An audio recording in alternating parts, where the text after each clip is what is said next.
Hello and welcome to our latest episode of PMP TV. I'm Sharon from the Property Management Programme. I'm conscious that each month I tend to release an update of the latest government legislation or latest initiative, and sometimes this can seem somewhat academic or theoretical. So today I wanted to share with you a case study which is a real-life example of how we have helped one of our clients take advantage of a recent government initiative.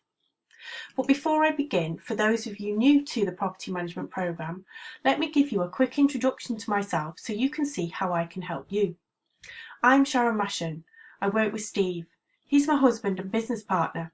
We started investing in property in the early 2000s, and around 2011, as a result of Steve taking voluntary redundancy, we went on to do some professional property training, and that really kick-started our property investing journey.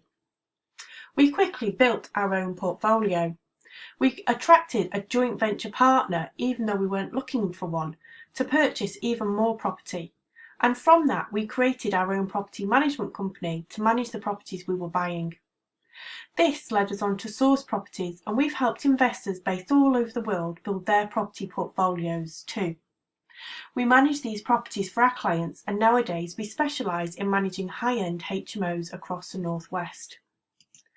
More recently, we've developed a training arm to our business called the Property Management Programme, and our mission is to provide the information and education property owners need to help avoid the many hazards we face in today's increasingly regulated industry, whilst at the same time, hand in hand, helping fulfil your dreams of creating a legal, compliant and profitable property portfolio. Our Landlord's Ultimate How-To Guide is a standalone resource for fellow property investors who want to have the knowledge and confidence to manage their properties for themselves, or, just as importantly, want to understand what their managing agent should be doing on their behalf. But today, let me share with you our experiences with the Green Homes Grant. I first talked around this around a year ago. It was one of the government initiatives announced as we went into the second lockdown last year. As a quick reminder, here are a few slides from my original presentation.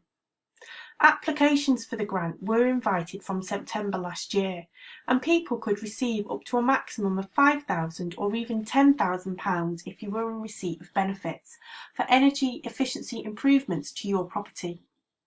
At that time, the rules were that the grant must be applied for and any improvement works carried out by the end of March, with the government setting aside £2 billion of funding.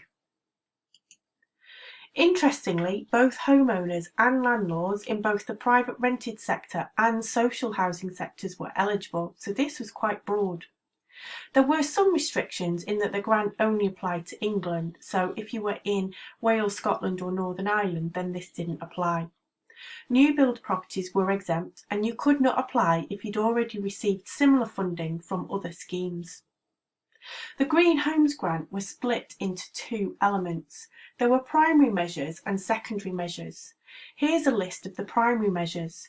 They really focused on insulation, whether that be wall, floor, cavity or loft insulation, as well as low carbon heat measures with air or ground source heat pumps being promoted. The secondary measures could only be accessed once you'd been successfully awarded funding for a primary measure, and the secondary measures include things such as glazed windows and doors and heating controls. Now, I'd already done an audit on the EPC ratings of the properties we manage, as in summer last year, that was 2020, the regulations changed to mean that all properties to be rented out must meet a grade E or above on their EPC. Fortunately, all the properties we manage are mostly D or above, and so when I presented on this topic last year, I was not thinking that we or any of our landlords would either need nor qualify for this grant. I simply wanted to share the information with the community on the basis that it could help someone in my network. Well, that changed last winter. We had a maintenance issue at one of the properties we managed for a friend of ours, which resulted in Steve doing some investigation and him ending up in the loft. And here is a photo of that loft. You can quite clearly see in this picture no loft insulation, which was a bit of a surprise as the valid EPC for this property was rated a grade D with loft insulation identified on the certificate. As soon as I saw this, and knowing about the Green Homes Grant, I suggested that the property owner apply. After all, nothing ventured, nothing gained. However, the process was neither quick nor plain sailing.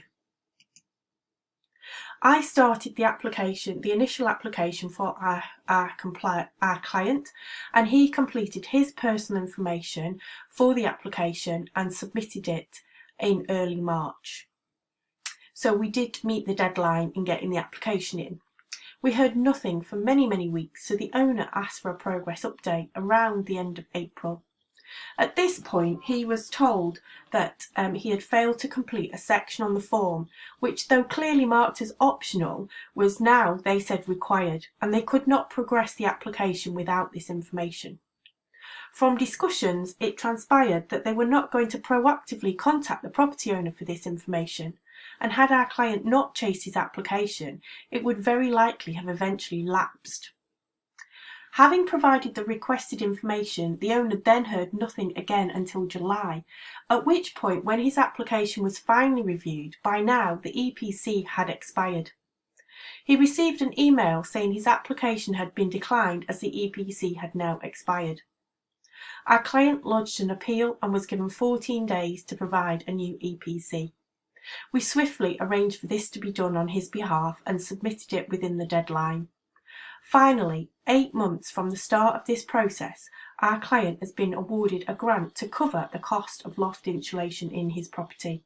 We are now just waiting for the contractor to arrange a date to carry out the work.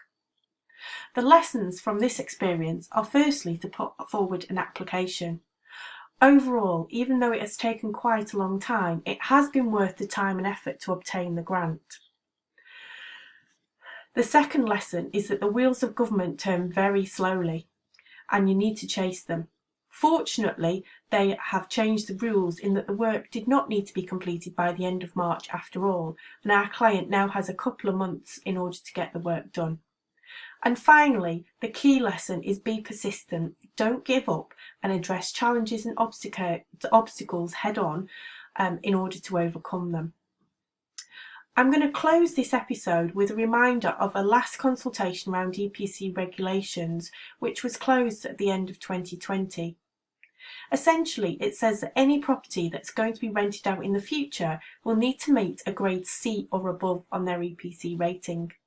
This will be for new tenancies from 2025 and all existing tenancies from 2028. Given the difficulty of getting terraced houses in particular to this level of energy efficiency, I think there will be more government grants and initiatives in the future to help people make their properties more energy efficient. So my advice is keep your eyes and ears open and jump onto any future opportunities to help you improve the rating of your property. I'll leave you with my contact details if you have any questions about EPCs or property management in general, or want more information about our free and paid for resources, training and education services. Please do get in touch.